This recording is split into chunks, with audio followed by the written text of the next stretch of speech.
Okey, selamat petang, salam sejahtera. Hari ini kita berada di flat Puchong Permai, yang itu kita mengagihkan sayur-sayuran percuma. Di samping itu kita juga melalui SUKA, iaitu Sukarelawan Kesihatan Komuniti Selangor, memberi taklimat kesihatan penjagaan ubat dan juga gaya hidup sihat.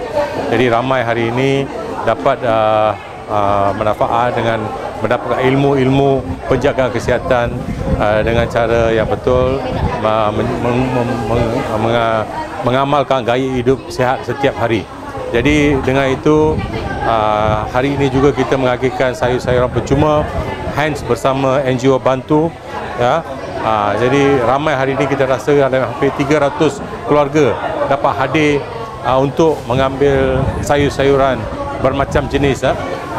Di samping itu kita lihat ekonomi sekarang ni bukan begitu baik, sebab barang-barang pun bukan murah, semuanya mahal.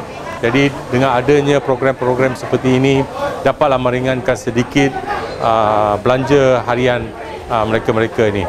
Jadi program ini kita pun dah jalankan beberapa tahun, setiap hari Sabtu dan Ahad di semua flat-flat B40 di seluruh Selangor.